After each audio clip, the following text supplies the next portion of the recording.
का एक बार फिर से आपके YouTube चैनल में स्वागत है। डिस्कवर आवर नॉलेज विद प्रभात वर्मा। तो लास्ट क्लास में आप लोगों ने कुछ बेसिक पॉइंट्स को आसानी से सीख लिया होगा और कुछ नया तो जरूर सीखा होगा। और आज है इसका नेक्स्ट क्लास यानी तीसरा क्लास है, ठीक है। तो पिछले क्लास में आपको लॉस के बारे में भी बता दिया गया था, परचेज बता दिया गया था, परचेज रिटर्न, सेल्स रिटर्न के बारे में बता दिया गया था। तो आज आपको बताने वाले हैं कि एबनॉर्मल लॉस और नॉर्मल लॉस क्या होता है। यहाँ आपने लॉस के बारे में पिछले ही क्लास में पढ़ लिया था, ठीक है, लेकिन एबनॉर्मल लॉस भी होता है जिसके बारे में शायद ही आपने सुना होगा कि एबनॉर्मल लॉस क्या होता है और नॉर्मल लॉस क्या होता है, जो काफी इंपॉर्टेंट है और बहुत टीचर आपको नहीं भी बताते होंगे। तो देखिए इसमें होता क्या है। लॉस यानी तो आपको पता है कि जो एक्सपेंस होता है वो ज्यादा हो जाता है आपका रेवेन्यू से, ठीक है। क्या बताएं हम कि जो एक्सपेंस है यानी जो कॉस्ट है आपका, वो अगर ज्यादा हो जाता है रेवेन्यू से तब लॉस होता है, ठीक है। यानी मान लीजिए कि आप 100 रुपए का सामान खरीदे और 80 रुपए में बेचे, ठीक है। तो यहाँ पर से आपको पता चल रहा है ना कि 100 में खरीदे और 80 में बेचे तो 20 रुपए का लॉस हो रहा है। तो ये आपने लॉस समझ लिया, ठीक है। तो अब एबनॉर्मल और नॉर्मल का मतलब क्या होता है। तो देखिए नॉर्मल लॉस यानी जो नॉर्मल कोर्स ऑफ बिजनेस में जो लॉस हुआ उसको नॉर्मल लॉस कहेंगे, ठीक है।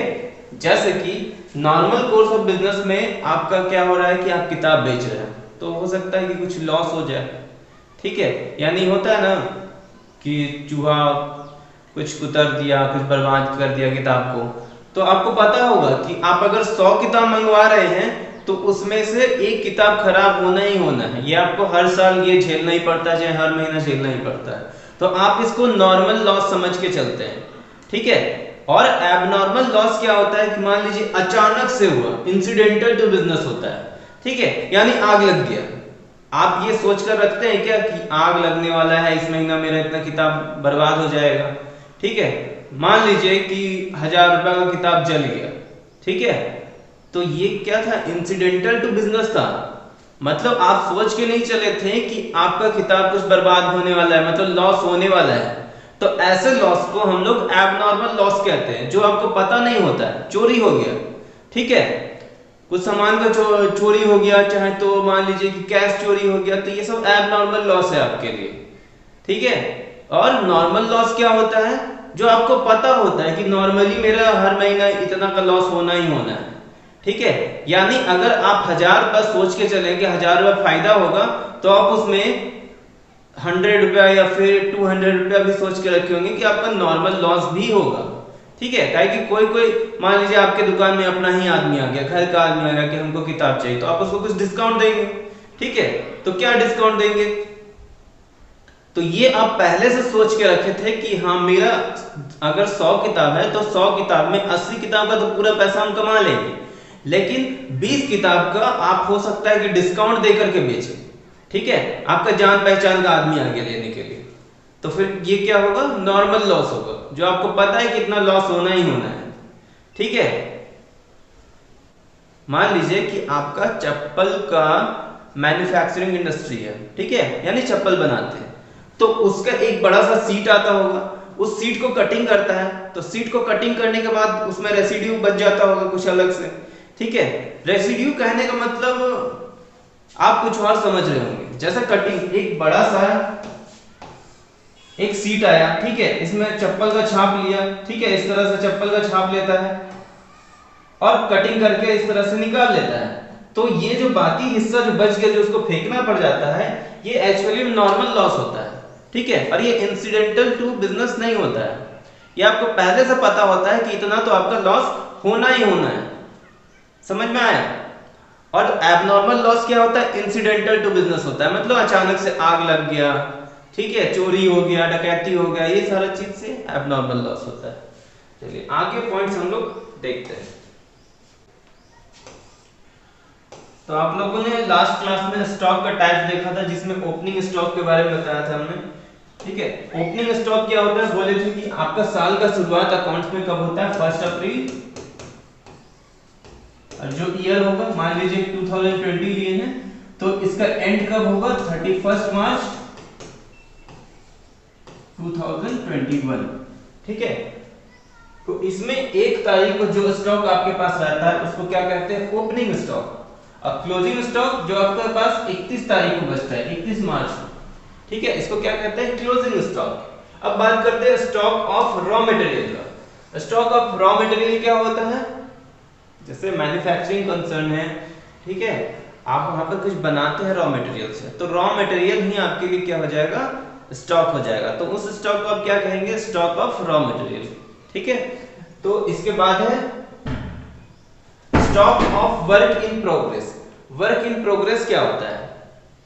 तो आपको पिछले क्लास में बता दिया गया होगा कि मशीन में रॉ मटेरियल डाला हुआ है और अभी तक बन के तैयार नहीं हुआ है कंप्लीटली। ठीक है, तो जब ये बन के तैयार हो जाएगा तो फिनिश गुड बन जाएगा, लेकिन मशीन में ही अभी तक कंप्लीटली नहीं बना, आधा बना है और आधा बाकी है। ठीक है, तो जो मशीन में ही जो रॉ मटेरियल है जो आधा बना है उसी को क्या कहते हैं?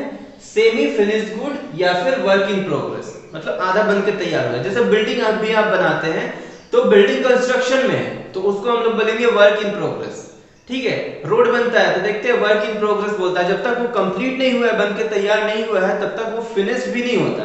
ठीक है, फिनिश गुड्स कब कहते हैं? जब वो एकदम बन के तैयार है, पैकेट में डाला हुआ है, बस बेचने का बाकी है। ठीक है, तो वो क्या होता है? Finish goods. चलिए अब आगे देखते हैं। तो ये तो लास्ट क्लास का रिवीजन था, समझ लीजिए, और लास्ट क्लास में एक ये टॉपिक बचा हुआ था फिनिश गुड वाला, जो आज कंप्लीट हो गया। तो अब नेक्स्ट टॉपिक आपका ये है कि ट्रेड रिसीवेबल क्या होता है और ट्रेड पेएबल क्या होता है। ट्रेड रिसीवेबल और ट्रेड पेएबल। ठीक है, तो ट्रेड मतलब आपका बिजनेस, आप जब बिजनेस कर रहे हैं उस बिजनेस में आप कुछ ऐसा काम किए होंगे जिसके वजह से आपको कैश रिसीव होने वाला है। ठीक है, जैसे देखिए ट्रेड रिसीवेबल में यहाँ क्या लिखा है? It refers to amount receivable on amount of sale of goods. ठीक है, तो जनरली आप क्या करते हैं? अगर आप बिजनेस कर रहे हैं तो गुड्स को बेचे हैं, अब गुड्स को बेचे हैं तो उसके बदले आपको कैश मिलेगा, तो कैश मिला नहीं है, मिलने वाला है। ठीक है, इन नियर फ्यूचर ये आपको मिलने वाला है, तो फिर इसको हम लोग ट्रेड रिसीवेबल कह सकते हैं। ठीक है, देखिए it refers to amount receivable on amount of sale of goods और सर्विसेज, यानी आप गुड्स को बेच चुके हैं या फिर सर्विस रेंडर कर चुके हैं तो अगला आपको पैसा देने वाला है, अभी तक दिया नहीं, यानी उधार रखा होगा। ठीक है, तो रिसीव आप जनरली किससे करने वाले होते हैं? कस्टमर से। कस्टमर को अगर आप उधार दिए हैं तो वो कस्टमर आपको क्या करेगा? पैसा बाद में देगा। तो इसीलिए ये क्या होता है? Trade receivable. और ट्रेड रिसीवेबल का 2 टाइप होता है, यानी इसमें जनरली 2 टॉपिक और आता है इसके अंदर, डेटर और bills receivable. Trade receivable includes debtors and bills receivable. Debtors किसको कहते हैं? कस्टमर को कहते हैं। आपको याद होगा फर्स्ट क्लास में ही बता दिया था कि डेटर्स किसको कहते हैं? कस्टमर को। कस्टमर को अगर उधार दिए हैं सामान तो फिर उसका नाम डेटर्स रखा जाता है। हम लोग बुक्स ऑफ अकाउंट में क्या नाम से लिखते हैं? डेटर्स के नाम से लिखते हैं कि डेटर के पास मेरा इतना बाकी है, क्योंकि आप एक कस्टमर को उधार नहीं देते हैं, हो सकता है 10 कस्टमर को उधार दिए, 50 कस्टमर को उधार दिए, तो 50 कस्टमर का ऐड करके एक साथ बुक्स ऑफ अकाउंट में लिखते हैं। ठीक है, आउटर कॉलम में कि मेरा टोटल बाकी इतना रहा। ठीक है, अब बिल्स रिसीवेबल क्या होता है? बिल्स रिसीवेबल एक तरह के चेक के जैसा ही होता है। अभी थोड़ी देर के लिए आप समझ लीजिए कि ये एक चेक ही होता है। ठीक है, लेकिन चेक का काम अलग है। चेक क्या करते हैं कि बैंक से डिपॉजिट करवा के पैसा ले लेता है, या तो डायरेक्टली अपना अकाउंट में ट्रांसफर करवा लेता है अगर हम किसी को चेक देते हैं तो। ठीक है, और बिल्स रिसीवेबल और बिल्स पेएबल, यहाँ 2 एस्पेक्ट है, और ये दोनों बिल्स ऑफ एक्सचेंज में आप पढ़ेंगे, चैप्टर बिल्स ऑफ एक्सचेंज। उसी का 2 टाइप है, बिल्स रिसीवेबल और बिल्स पेएबल। ठीक है, बिल्स ऑफ एक्सचेंज आपको हम फ्रेशली बता देते हैं बिल्स ऑफ एक्सचेंज का पूरा कंसेप्ट।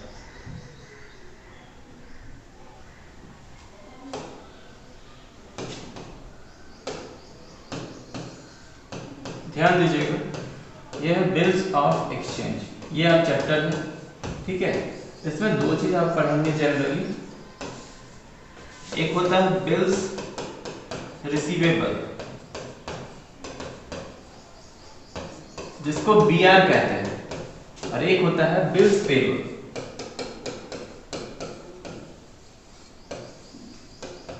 जिसको हम लोग BP कहते हैं शॉर्टकट में। ठीक है, अब देखिए एक सेलर है और एक कस्टमर है।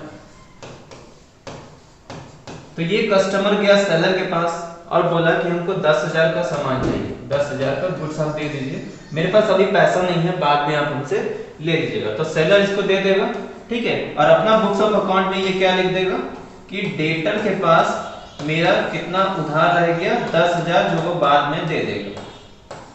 ठीक है, तो ये 10,000 यहाँ पर डेटर्स हम लिखे हैं, तो ये डेटर्स क्या है, ट्रेड रिसीवेबल का ही पार्ट है।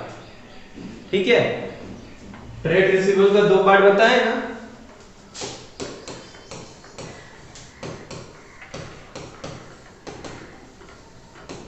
ट्रेड रिसीवेबल इंक्लूड्स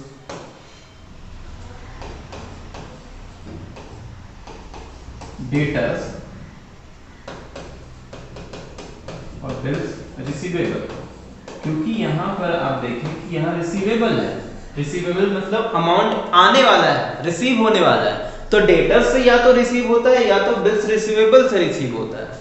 ठीक है, तो ये आप एक एग्जांपल देखिए कि सेलर कस्टमर को उधार किया, तो ये अपना बुक्स ऑफ अकाउंट में लिख दिया डेटर्स के नाम पे 10,000। ठीक है, अब मान लीजिए ये बोला कि हम अपना बुक्स ऑफ अकाउंट में डेटर्स नहीं लिखेंगे, हमको बिल्स ऑफ एक्सचेंज में तुम अपना साइन करके दे दो, एक्सेप्ट कर लो कि तुम हमको इतना तारीख को पैसा देगा। ठीक है, तो ये क्या किया ना कि इसके पास बिल्स ऑफ एक्सचेंज का वो रसीद था, ये इसको दे दिया, और ये इसमें यहाँ पर साइन करके इसको वापस लौटा दिया, और सेलर भी इसमें साइन कर दिया। ठीक है, और इसमें लिख दिया कि 10,000 हम आपको इतना तारीख को देंगे। ठीक है, यहाँ पर डेट भी लिखा रहता है, मान लीजिए कि 20 तारीख को अगला महीना में दे देगा।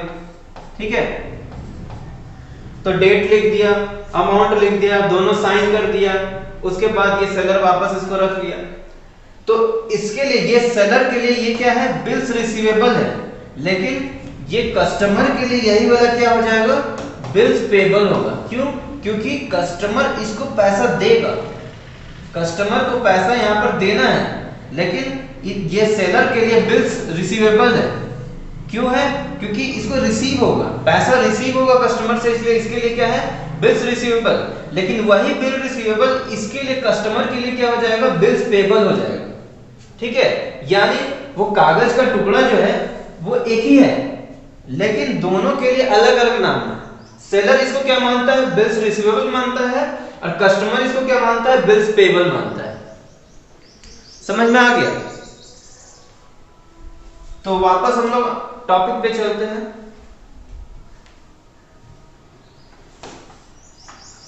देखिए, ट्रेड रिसीवेबल में आपको बताया कि it includes debtors and bills receivable, क्योंकि डेटर से पैसा आने वाला होता है या तो बिल्स रिसीवेबल से पैसा आने वाला होता है। और ये जो बिल्स ऑफ एक्सचेंज होता है ना, जनरली इसका 3 महीना का मैक्सिमम ड्यूरेशन होता है। यानी बिल्स ऑफ रिसीवेबल क्या होगा कि 3 महीना के अंदर मैच्योर कर जाएगा, मतलब कस्टमर को 3 महीना के अंदर पैसा दे देना है आकर के। ठीक है, अब वो 3 महीना के पहले भी दे सकता है, हो सकता है वो 15 दिन के बाद कहीं डेट लिखा, 1 महीना के बाद कहीं डेट लिखा, तो 1 महीना में वो पैसा दे देगा। आ समझ में? अब बात करते हैं डेटर। तो आपको पता होगा कि कस्टमर को ही डेटर बोलते हैं, जो जिससे हमको पैसा रिसीव होने वाला होता है, उसको हम सामान उधार दिए हुए होते हैं।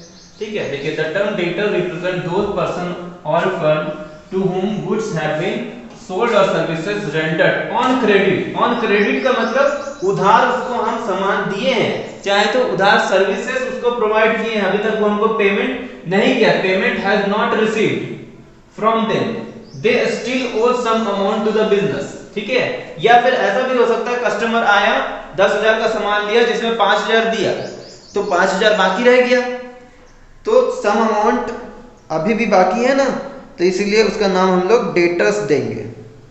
और अब हम अपना किताब में कितना से लिखेंगे, 10,000 ना लिख करके अब हम लोग 5,000 ही उधार लिखेंगे।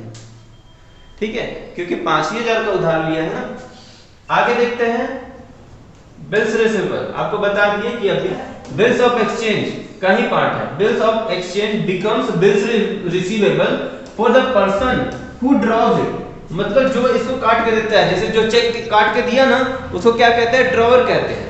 तो ये यहाँ पर सेलर अगर काट के दिया है कस्टमर को कि लो तुम इसमें साइन करके दो, एक्सेप्ट करके दो, तो वो सेलर क्या कहलाएगा, ड्रॉवर कहलाएगा। And gets its back after its acceptance, customer sign करके वापस सेलर को दे देता है बिल्स ऑफ एक्सचेंज। एक तरह से एग्रीमेंट ही हो जाता है कि हम आपको प्रॉमिस करते हैं कि इतना दिन के बाद आपको इतना पैसा देने वाले हैं। तो कस्टमर भी साइन कर दिया, सेलर भी साइन कर दिया, और सेलर फिर उसको अपने पास सबूत के तौर पे रख लिया कि इतना दिन के बाद हम उससे पैसा वसूली कर लेंगे।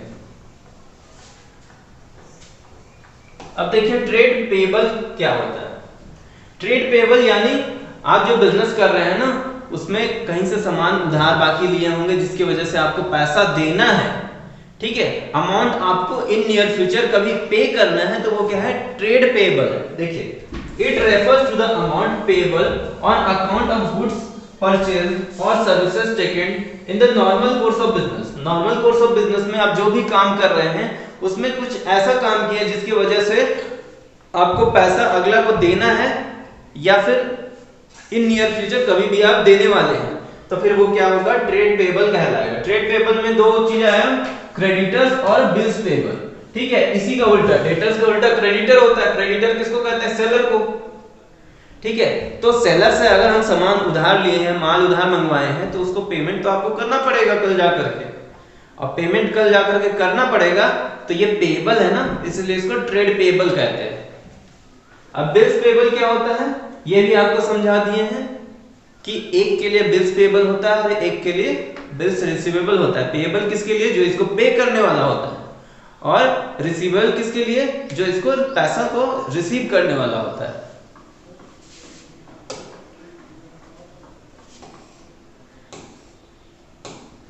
तो क्रेडिटर्स का आप डेफिनेशन देख लीजिए कि the term creditor represent those person और firm from whom goods have been purchased और सर्विसेज टेकन ऑन क्रेडिट। मतलब आप सर्विसेज उधार लिए हैं, चाहे तो गुड्स उधार लिए हैं और पेमेंट अभी तक अगला को नहीं किए हैं, तो क्या कहेंगे, उसको क्रेडिटर कहेंगे। बिल्स पेबल क्या होता है, अब बिल्स ऑफ एक्सचेंज, ये भी बिल्स ऑफ एक्सचेंज का पार्ट है, और ये बिल्स पेबल तब बन जाता है जब पर्सन इसको एक्सेप्ट कर लेता है। जो पर्सन एक्सेप्ट कर लेता है, अभी जो केस दिखाया था वहां कस्टमर एक्सेप्ट किया था कि आपको हम प्रॉमिस करते हैं कि कल जाकर के पैसा पे कर देंगे। तो जो एक्सेप्ट करता है उसको हम लोग क्या कहते हैं, drawee and return it to the drawer, वापस कर देते हैं ड्रॉवर को यानी सेलर को। Unpaid obligation and debt owing to the, ठीक है। तो बिल्स पेबल इसको कहते हैं। बिल्स पेबल क्या है, बिल्स ऑफ एक्सचेंज का ही पार्ट है, ठीक है। और एक के लिए बिल्स पेबल होता है और एक के लिए बिल्स रिसीवेबल होता है, ठीक है। बिल्स पेबल यानी हमको 3 महीना के अंदर पैसा अगर किसी को पे करना है, अब ये जनरली मैक्सिमम हम पीरियड बताए हैं कि 3 महीना का होता है, लेकिन कम का भी हो सकता है। आप चाहें तो 15 दिन का, 1 महीना का, 2 महीना का भी उसमें डेट लिख सकते हैं, ठीक है। अब बात करते हैं गुड्स क्या होता है। गुड्स आपको पहला ही क्लास में बता दिया गया था, लेकिन फिर भी यहाँ पर आप डेफिनेशन देख लीजिए क्या होता है। It include all those things which are purchased for resale और which are used for the producing the finished product which are also mean to be sold. मतलब ये गुड्स का मतलब ऐसा चीज जो आप खरीदते हैं बेचने के लिए, रीसेल के लिए, ठीक है। अगला आदमी से खरीद के लाए हैं, किसी को बेच देंगे, तो वो आपके लिए गुड्स कहलाएगा, ठीक है। या फिर आप कुछ खरीद के लाए हैं, उसको फिनिश गुड्स में बनाइएगा, उसके बाद अगला को बेचिएगा, ठीक है। यानी खरीदे, कुछ बनाए, फिर बेचे, तब भी मेरे लिए गुड्स कहलाएगा, ठीक है। इंटेंशन आप ध्यान दीजिएगा, इंटेंशन क्या है कि सामान हम खरीदेंगे बेचेंगे, खरीदेंगे बेचेंगे, ठीक है। हम बिजनेस है, ठीक है, हम बिजनेस कर रहे हैं, तो सामान हम मंगवाएंगे बेचेंगे, मंगवाएंगे बेचेंगे, तो रीसेल के लिए खरीद के बेच रहे हैं, और सामान मंगवाएं, कुछ बनाएं, उसके बाद बेचें, तो इसलिए इसको हम लोग गुड्स कहेंगे। उस सामान को क्या कहेंगे, गुड्स। अब कॉस्ट क्या होता है, कॉस्ट यानी लागत। Cost can be termed as amount of resources given up in exchange for some goods or services। मतलब आप माल मंगवा रहे हैं अगला से, तो कुछ आपको पैसा उसको देना पड़ेगा कि नहीं देना पड़ेगा। यानी अगर आप बुक शॉप खोले हैं और 100 रुपये में कोई किताब बेच रहे हैं, तो कितना में खरीदे होंगे? 80 रुपये में मान लीजिए खरीदे होंगे, तो कॉस्ट आपको 80 रुपये पड़ा। समझ में आया? मतलब कुछ खर्च करके आपको वो सामान को लाना पड़ता है, उसके बाद जाकर के आप बेचते हैं और कुछ मुनाफा कमाते हैं। तो जो आप खरीदते हैं ना, जो लागत आपको पड़ता है, उसी को कॉस्ट कहते हैं। The resources given up are money or money equivalent expressed in terms of money। तो जो आप माल मंगवा रहे हैं ना, तो आप हो सकता है कि उसको कैश दे करके माल मंगवा लिए, ठीक है, या फिर equivalent to cash, cash equivalent भी दे सकते हैं। जैसे कि चेक दे दीजिए, तो आप कैश दीजिए चाहे तो चेक दीजिए, उसके लिए दोनों बराबर है, ठीक है। या फिर बिल्स ऑफ एक्सचेंज में साइन कर दीजिए, वो भी उसके लिए चेक के ही बराबर एक तरह से हो जाएगा। तो कुछ ना कुछ आपको उसके बदले देना पड़ता है। अगर आप कुछ भी सामान किसी से लेते हैं, तो उसके बदले आपको कुछ कंसिडरेशन भी पे करना पड़ता है, तो उसको हम लोग कॉस्ट कहते हैं। आगे देखते हैं वाउचर क्या होता है। वाउचर यानी एविडेंस, एविडेंस यानी प्रूफ, ठीक है। एविडेंस आपको पता होगा, कहीं से भी आप कुछ खरीदने जाते हैं ना, तो आपको रसीद काट के देता है कि लीजिए आप इतना का सामान हमसे लिए हैं, ठीक है। तो वो एविडेंस हो जाता है कि ये ट्रांजैक्शन हुआ है, ठीक है। तो कोई भी बिजनेस चला रहा है, दुकान खोल के बैठा हुआ है, तो उसका कोई मालिक भी जरूर होगा। तो वो मालिक होता है ना, बाद में वेरीफाई करता है कि ये ट्रांजैक्शन हुआ है कि नहीं हुआ है, कि बस आप ऐसे ही बुक्स ऑफ अकाउंट में लिख दिए हैं, ठीक है। तो कैसे वेरीफाई करता है? रजिस्टर अपना चेक करता है, वाउचर चेक करता है, रिसीप्ट चेक करता है, और उससे उसको पता चल जाता है हाँ ये ट्रांजैक्शन हुआ है, मतलब सब कुछ सही से चल रहा है। देखिए, अ voucher is a documentary evidence which the accuracy of a transaction appearing in the books of the account, ठीक है, by which the accuracy of transaction appearing in the books of account. Clear हुआ आपको definition? आपको तो पहले ही बता दिया voucher क्या होता है, फिर भी आप एक बार समझना चाहते हैं, देख लीजिए। अ voucher is a documentary evidence, ये क्या है? एक तरह से डॉक्यूमेंट्री एविडेंस है, ठीक है, जो आपको बताता है कि ये ट्रांजैक्शन हुआ है कि नहीं, उसका एक्यूरेसी चेक करके बताता है। अब बात करते हैं कि डिस्काउंट क्या होता है।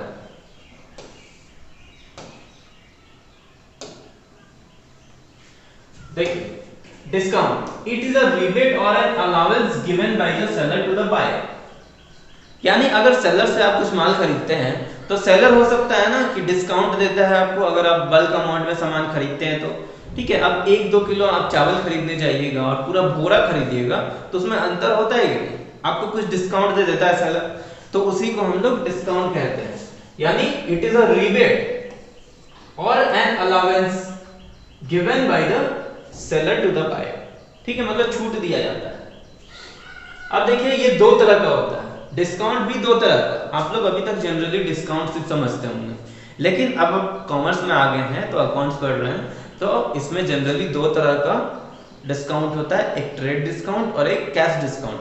ट्रेड डिस्काउंट क्या होता है कि आपको सामान खरीदे और उसमें लिखा हुआ है कि आप ये सामान लेते हैं तो 20% आपको छूट मिलेगा, ठीक है।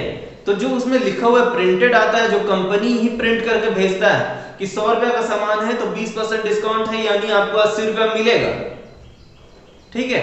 तो उसको कहते हैं ट्रेड डिस्काउंट, जो उसमें लिखा हुआ रहता है, ठीक है, जिसको सेलर कम बेसी नहीं कर सकता। सेलर चाहे तो 90 रुपए आपसे नहीं ले सकता है, ठीक है। अब देखिए कि आप ट्रेड डिस्काउंट तो समझ गए, लेकिन कैश डिस्काउंट क्या होता है? ये जनरली तब दिया जाता है ना, जब सेलर को जल्दी पैसों का जरूरत होता है, ठीक है। यानी कि सेलर बहुत सारा सामान आपको दिया, ठीक है, आप अभी उधार लेके जा रहे हैं, तो सेलर आपको बोला कि अगर आप 10 दिन के अंदर हमको पेमेंट कर दीजिएगा। मान लीजिए आप 10,000 का सामान सेलर से लिए हैं, और वो बोला कि 10 दिन के अंदर अगर आप हमको कैश दे देते हैं तो आपको 1,000 हम डिस्काउंट दे देंगे, यानी आपको 9,000 ही कॉस्ट पड़ेगा और 1,000 आपका डिस्काउंट हो गया। और वो आपको जो सामान खरीदे हैं ना, उसमें भी नहीं लिखा हुआ था, सामान जो खरीदे उसमें भी लिखा हुआ है कि ये 10,000 का पड़ा, लेकिन सेलर जब अपने तरफ से छूट दिया, क्योंकि उसको पैसा का जरूरत था, वो बोला कि अगर 10 दिन के अंदर ये हमको पैसा दे देता है तो हमको बहुत काम आ जाएगा, वो और भी माल मंगवा लेगा अपने पास, स्टॉक बढ़ा लेगा। ठीक है, तो उसको इमीडिएटली पैसा का जरूरत था, तो बोला कि अगर आप 10 दिन के अंदर हमको पेमेंट कर देते हैं तो 1000 आपको हम डिस्काउंट दे देंगे अपने तरफ से। तो जो सेलर अपने तरफ से डिस्काउंट देता है ना जल्दबाजी में कैश रिसीव करने के लिए, तो इसको हम लोग कैश डिस्काउंट कहते हैं। ठीक है, मतलब निर्धारित समय पर अगर आप कैश का पेमेंट कर देते हैं तो आपको कैश डिस्काउंट मिल जाएगा, और ये डिपेंड करता है सेलर पर कि सेलर कितना आपको डिस्काउंट देता है। तो अब यहाँ आप डेफिनेशन देखिए कि ट्रेड डिस्काउंट क्या होता है। When discount is allowed by a seller to its customer at a fixed percentage on the list or catalog price। ठीक है, लिस्ट प्राइस होता है और कैटलॉग प्राइस होता है, उसी में फिक्स परसेंटेज में लिखा हुआ होता है, छपा हुआ होता है कि जितना भी सामान बिकेगा ना उसमें 10% आपको डिस्काउंट मिलेगा इस कंपनी की ओर से। कैटलॉग में ही लिखा हुआ है कितना परसेंट का छूट है, तो फिर वो आपको छूट मिल जाएगा। इसको हम लोग ट्रेड डिस्काउंट कहते हैं। It is called trade discount. It is not recorded in the books of account. ये बहुत ज्यादा इंपॉर्टेंट है, जो आप यहाँ पर ब्रैकेट में लिखा हुआ है ना कि it is not recorded in the books of account, यानी ट्रेड डिस्काउंट का एंट्री बुक्स ऑफ अकाउंट में होता ही नहीं। यानी 10,000 का अगर सेलर सामान बेच रहा है ना जिसमें ट्रेड डिस्काउंट 20% है, तो मतलब 8,000 उसको कस्टमर से मिला होगा, 2,000 तो डिस्काउंट ही चल गया क्योंकि उसमें लिखा हुआ था इतना का डिस्काउंट। तो जो सेलर है अपना बुक्स ऑफ अकाउंट में 10,000 का एंट्री मारेगा या फिर 8,000 का मारेगा? यहाँ 8,000 का मारेगा। क्यों? क्योंकि यहाँ पर रूल ही है कि ट्रेड डिस्काउंट को आपका जर्नल एंट्री नहीं करना है, चाहे बुक्स ऑफ अकाउंट में कहीं भी मेंटेन ही नहीं करना है कि आप डिस्काउंट दिए हैं। लेकिन अगर कैश डिस्काउंट आप देते हैं ना तो उसमें बुक्स ऑफ अकाउंट में आपको लिखना पड़ता है कि आप इतना डिस्काउंट अपने तरफ से दिए हैं। ठीक है, और ये जो आप अपने तरफ से डिस्काउंट देते हैं ना कस्टमर को, वो सेलर के लिए तो लॉस होता है क्योंकि सेलर ना उसको डिस्काउंट दे रहा है, और कस्टमर क्योंकि डिस्काउंट रिसीव कर रहा है तो कस्टमर के लिए वो फायदा हो जाएगा, और कस्टमर अपना बुक्स ऑफ अकाउंट में प्रॉफिट में लिखेगा कि हम 1,000 मुनाफा कमा के लाए हैं। मतलब 10,000 का सामान था, हम जल्दी पेमेंट कर दिए, 9,000 में मिल गया, मतलब 1,000 कस्टमर के लिए फायदा हो गया, लेकिन सेलर के लिए 1,000 का लॉस हो जाएगा। ठीक है, तो देखिए कैश डिस्काउंट क्या होता है। When discount is allowed to the customers for making promotion। ठीक है, कभी कभी क्या होता है ना कि प्रमोशन करने के लिए भी सेलर क्या करता है, डिस्काउंट दे देता है कि आप अभी हमसे सामान एकदम नया नया बना है, नया कंपनी का कुछ लॉन्च हुआ है और उसका दाम है 10,000, तो हो सकता है कि 8,000 में ही दे दे, इमीडिएटली आपको कैश डिस्काउंट दे दिया। ठीक है, और ये हमेशा याद रखिएगा कि जब तक कैश में पेमेंट नहीं कीजिएगा तब तक कैश डिस्काउंट भी नहीं मिलेगा। ठीक है, और ट्रेड डिस्काउंट आप कैश पेमेंट कीजिए या फिर नहीं कीजिए, उधार भी रखिएगा तब भी आपको ट्रेड डिस्काउंट मिलेगा ही मिलेगा। देखिए cash discount, when the discount is allowed to the customer for making promotion, it is called cash discount. It is always recorded in the books of account. आपको पहले ही समझा दिए कैश डिस्काउंट क्या होता है। अब आगे बात करते हैं कि जीएसटी क्या होता है। ये बिल्कुल नया नया 2014 में लॉन्च हुआ है जीएसटी। ठीक है, इंडिया में खास करके जीएसटी तो पहले से बात हो रहा था लेकिन थोड़ा देरी से इंडिया में लॉन्च हुआ, कोई बात नहीं। तो हम लोग पढ़ते हैं ये, इसका डेफिनेशन अभी शॉर्ट में पढ़ रहे हैं, बाकी आपको यहाँ पूरा चैप्टर ही पढ़ना है 11th में, और जरूर से जरूर पढ़िएगा जीएसटी के बारे में। तो all indirect taxes like excise duty, sales tax, VAT, service tax etcetera have been merged into single tax known as GST. आपको पता होगा कि जीएसटी आया तो बहुत सारा टैक्सेस को अपने आप में मर्ज कर दिया। ठीक है, मतलब पहले वैट चलता था, value added tax, service tax, entertainment tax, excise duty, मतलब अनगिनत टैक्सेस लिया जाता था आपसे। तो वो सारा टैक्सेस को एक ही में जोड़ दिया गया, जीएसटी के नाम पर अब टैक्स लिया जाता है। ठीक है, मतलब अलग अलग नाम पे आपको टैक्स कहीं पर भी नहीं देना है। क्या होता था कि स्टेट गवर्नमेंट को अलग टैक्स दे रहे हैं, ठीक है, सेंट्रल गवर्नमेंट को अलग टैक्स दे रहे हैं, और स्टेट गवर्नमेंट में भी अंदर आपको और भी बहुत जगह टैक्स देना पड़ता था, वैट के नाम पर, सेल्स टैक्स के नाम पे, ठीक है, सर्विस टैक्स के नाम पे, बहुत तरह तरह का टैक्स आपको भरना पड़ता था। ये सारा टैक्सेस एक में आ गया, मर्ज होकर के जीएसटी नाम कहलाया। जीएसटी का मतलब goods and service tax. It is paid at the time of purchase and GST is collected at the time of sale.